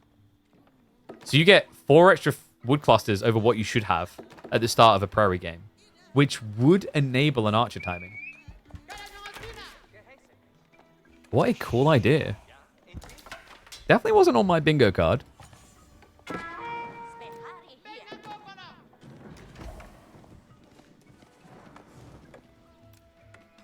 And I think that the fairer comparison for Hims, who sponsor this show much, by the way, would be like, you know, your goal when you're thinking about losing weight is to kind of feel a little bit like prairie. You know, there's something still there, but like, you know, you're not dangerously slim, but like you're not plump. The problem is a lot of us, especially when we sit in front of a PC all day playing games and whatnot, we start to look more like either Black Forest or Hideout. It's not a good feeling. A little bit too rounded. So if you guys are having a problem with that, be sure to check out our sponsor for these show matches, as they might have the solution for you. Can we get a sheep check? 10 sheep to 22. B has plenty more sheep to work with, which is going to be key for this Farimba idea. Can Kilyadi do enough damage? I like that he's actually shied away from what he was originally intending. I think actually what Kilyadi was trying to do is force B to react and then tech, which is really smart. If he'd naked teched, then your opponent would have mirrored and you wouldn't have easily been able to get relics. Especially considering that Malian players can easily add in sofas early on, ever since it got moved to feudal age. But this way, it makes it look like B should be worried about the second wave, when instead, Kilyadi is just going to be waving goodbye to feudal age. And wait, what happened here? What happened? Oh no! This scout, 2 worker kills. He got both of them! B, he's vibing. That's an absolute disaster for Kilyadi. It also reveals what he's doing. Why would you build an outpost here? For the berries? Seems unlikely. There's a relic right there. That would make a lot more sense. So B, I think he knows exactly what Kilyadi's now doing. What an interesting reaction from B. He goes into the freeborn. All right, we just had him do Mansa Musafadi, which was becoming the rarest option. This is the second rarest. He's actually avoiding all the standard meta type builds we see, right? No Javelineers this series from Malians. Oh, this is cool. Regnant's slowly being built up by Kilyadi.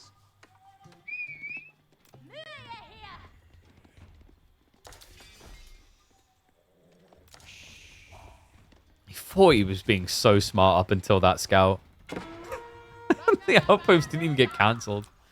I guess maybe Kilyadi's like, okay, it keeps him here at least. So there's that. Thumbs up.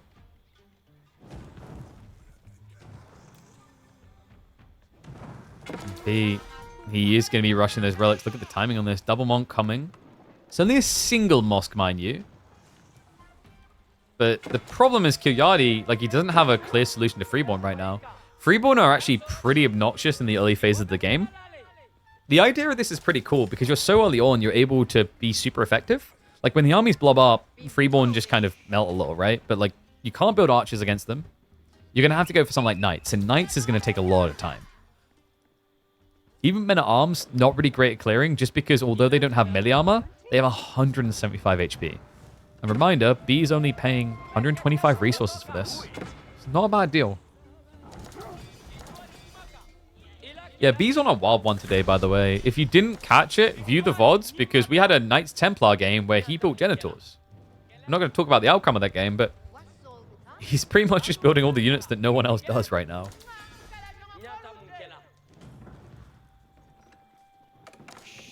I think this is the funny thing about B. Like, sometimes you don't know if he's just vibing or if he's legitimately just found something new. And he has that effect on people where you just end up leaning in your seat, intrigued by the prospect. Like, what has he found? Is this something new? Tell me more. Freeborn numbers are starting to stack up, folks. I wouldn't mind seeing him adding in like a few Donzos. But that's apparently not on the sheets. No, like, it's just raw Freeborn spam. I mean, a quantity like this can actually trade out against the Knight. The problem is, because he's so close to the gate, he's not able to hit the max out with all Freeborns. Looks like the Relic is eventually going to get Gareth inside. Remind us, Regnit, so it's key for Kilyadi to get at least probably 2 out of this to feel good about the state of the game. Problem is, there might not be 2 left. Look at the positioning B. He's already guarding the wide flank. He's got 1 home, second one coming in. The other's over here on the east, which he's also rushing towards. So this is going to be a 4-1 Relic game. B in a phenomenal position. Yeah, Kilyadi, I mean, lightning doesn't strike twice. We just had a Order of the Dragon game where you got 5 relics. Let's not push our luck. Villager does get sniped. Notice what B's trying to do as well. Just trying to drag him out beyond the gate so you can actually strike at him. And great read to back away at that point. He's achieved what he wants. He's got 4 relics. Okay, so what next? Looks like we are getting Sofa. Reminder, though, that B has been playing off of limited resources. He's down to just 10 sheep. Kilyadi has his own problems. He has to start adding in farms now or finding external resources.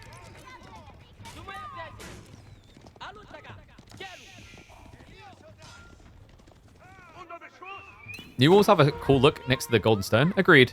And I feel like we found the perfect measurement. So if you guys want to replicate this and try the arena mod, we used 10 tiles, I believe it was, away from the TC, which works for almost every map bar something like Carmel, because Carmel specifically spawns you much closer to your resources. But like on the big veins, you can see this puts you in a position where you could actually like outpost rush and hit them with arrow fire, or come in with like feudal archers and do damage.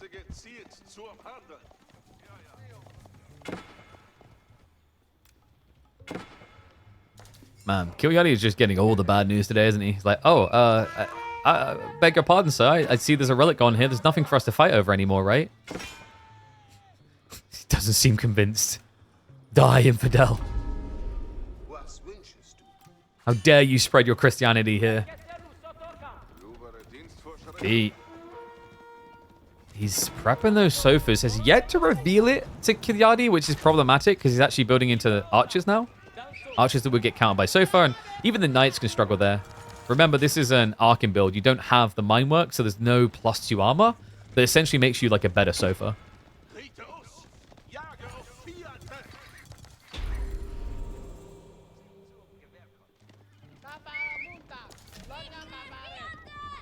Nice shot going to Bloomery. Bloomery is actually a noteworthy increase. It's 10% damage increase. Actually more for the Freeborn. Sacred Sites also to be locked in, and I believe we should start seeing Cow soon. He can just keep eating Cow, right? He doesn't necessarily need to rush farms, which is the cool thing about getting all these relics, but I thought maybe he'd start considering ranches soon. I guess instead he probably wants to focus on remaining lean, as he's got to be expecting an attack from Kilyadi. I mean, A, you just took 4 relics from an HRE player, and B, it's Kilyadi. He did not re-wall. That's outrageous. By the way, guys, one interesting thing we discovered when making this mod, Hussein was telling me that, like, there are many things you can just spawn in the game spontaneously at certain points. Because these wolves, they don't spawn before the game starts. They spawn once it begins. That opens up a lot of interesting possibilities for modders to explore. You're already talking about the idea of, like, you could technically have resources that spawn and maybe despawn. Care packages, essentially, that appear. Some gold income on the way with the Sacred Sites. Kilyadi is switching to crossbows, which is smart against the Sofa. Really frustrating, though, because you're doing it into Freeborn, which can kind of counterplay you. Freeborn doing reasonably well against the Knights. I'm not going to say incredibly well because like the damage is pretty underwhelming. It's just the count that matters a lot. Is despite the fact Kiliadi has enough Knights to win those type of fights, he hasn't got them all out and about. No, he's keeping a decent chunk of them at home. And what is that tree line? Sofas are going to get in. Looks like it's going to be 2 worker kills found. Other side of this, no pressure on the B. Now with a 6 worker lead. Already taking advantage of that extra tree at the back.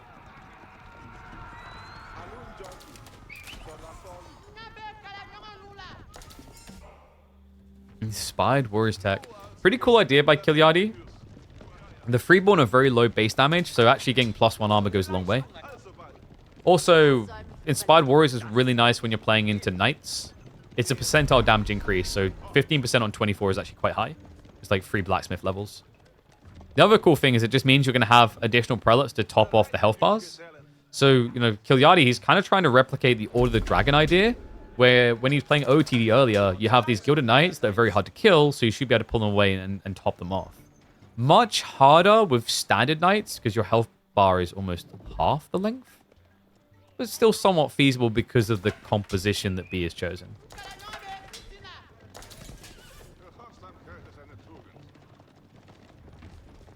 Thinking about the Malian riches and how they disappeared, I mean, Europeans had something to say about it. Also, I'm pretty sure Malians had a very, very big issue with inflation. You have all this gold, but like, you know, the problem of having gold is like, if you have too much gold released into your economy, it's not necessarily a good thing. Because like at some point, it's like if you, how to describe it? If you don't have everything you need internally as a country, like the value of your gold representation to what you need to buy really skews things where you probably pay ridiculous amounts of gold to get very basic things. Does that make sense?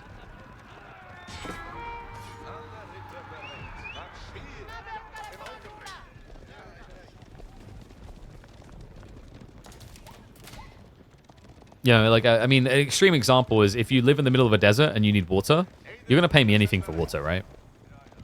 I'm not saying that's exactly how it went down for them, but like commodities externally have that type of effect, especially when it's commodities you want. I mean, just look at the effect China had with their commodities on the rest of the world. There's a reason why the Opium Wars occurred. And it's because we produced nothing that China wanted, and we really, really wanted their stuff. So we forced something upon them that they didn't want, but they did want. Yeah, you should look up the Opium Wars. It really paints us in a douchey light.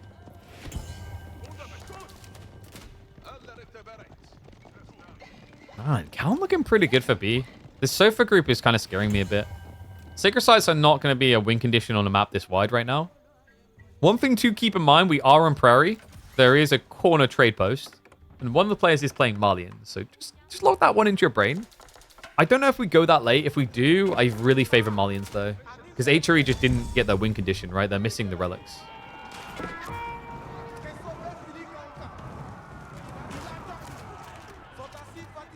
UK colonial history kind of paints a grey picture in general. I mean, if we're being totally fair, there's a decent chunk of those countries that when given their freedom, didn't do much better. We all kind of get painted in a grey picture that way.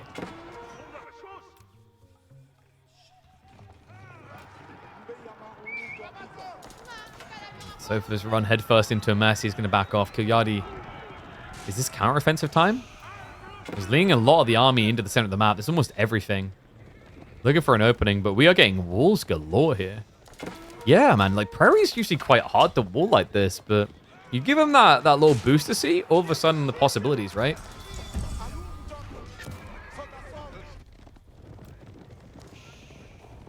And late game, there is some interesting things to consider here. Sometimes you consider Malians just be trashed here, but with Farimba, they get a lot of quality, and also on top of that, you know, things like Gunners perform very well. HRE recently got a big booster to the late game, and I think it was necessary. Their late game was just generic units before. Their only real upside in the hyper late game really was their economy, fueled by the Swabia timing and Regnit's relics. Like, if you think about HRE as a whole, as much as we're talking about them being broken, the reason why they felt broken at pro level is pro players are substantially better at using timings than casual players. They understand how to maximize what they can do at 15 minutes in a way that like someone at gold rank never will. So like, while you probably saw H3 didn't perform as ridiculously well, I still think they performed well, but not ridiculously well at like gold, plat, and silver, is the player might reach peak, but they didn't know how to end the game. Whereas like what H3's big edge for a long time at pro level was, is I get these peak timings. Like I understand that I have a better economy in feudal so I can use it to end the game. Or I get to castle and I get these regnants which inflates me faster. The difference now is that H3, despite taking some nerfs, they actually took a 10% nerf hit to the eco buff, got a different buff that makes them pretty interesting in the late game. Black Riders. Black Riders could be a very cool answer to a lot of things that Malians look to do if he can get there. And that's a big if, because you can see B is looking to frustrate. Army is prepped defensively.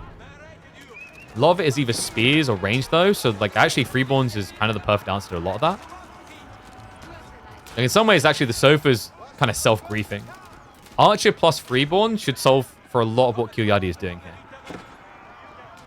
I think that's why he just sent the Sofas on a separate raid. That does mirror the response from the Knights. B, hesitant to engage currently. I think he's waiting out the Inspired Warriors buff and just dragging him out of position for the clash. And here we go. Freeborn spreading out now. Spearman faster retreat, but heavy losses already. Well, half of them almost just dead. And the crossbows slower on the retreat means they're going to get exposed. Worse situation as well because Freeborn get the bonus against them. And Kilyadi in what feels like an unwinnable fight here. The Knights need to react, but the problem is the Sofas are mirroring the move. They're chasing from behind. He's coming in for the backstab. By the time he arrives, there's not going to be any army left to defend. Archer's just sweeping through the last of it. Once the crossbows are gone, the Sofas can just win. And Kilyadi, he looked to put up a good effort, a good fight here. But B's surge point is just too strong. Mansa Musafati may have failed him, but the Freeborn plus Sofa deliver the big boy dub for the Malians in Arena Prairie. This new arena mode is pretty cool. It's time to put it to the test. Dry Arabia is the perfect place to see just how this fits in. We hop into game number 8. B on the verge of winning it all and looks to do so with the Delhi. Kilyadi takes the Byzantines. Reminder, we are on arena mod. This adds the full wall in, as well as a king that can be a little bit of a liability. Yeah, excited to see how this one plays out as well, because Delhi, we haven't seen so far. Byzantines is a repick. Kilyadi lost with them earlier, and thus had the right to pick them again. B has been sitting on this Delhi pick. We have seen a lot of Byzantine players moving towards Hippodrome. And I'm not so convinced that like this is the matchup to do it in. There was a time where people really believed in going for the Hippodrome play into Delhi. The problem is you press that button, and if you press it at the wrong time, you just lose the game straight away. Honestly, sometimes it feels like you're just playing Russian roulette. You press that button, you either win or lose the game. And if you guys want to try this mod, I see some people asking about it. It is available on Age of Empires 4. You just need to search Arena, it'll come up. Or you can search Hussein, that'll also bring it up.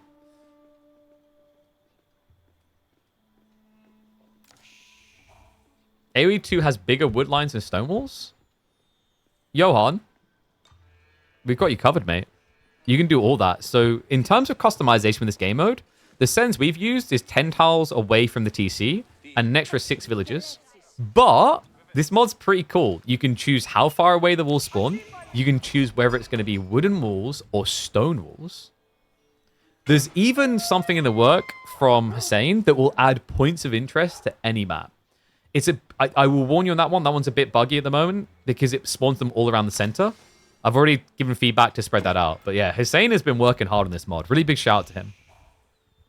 Honestly, I feel like the modders are just unsung heroes. Man, we lost so many good modders over the years, I feel like, through burnout. I'm impressed we still have some very talented people like this. So King has been doing a little bit of scouting, a little bit of snooping. And Kilyadi, like, what is...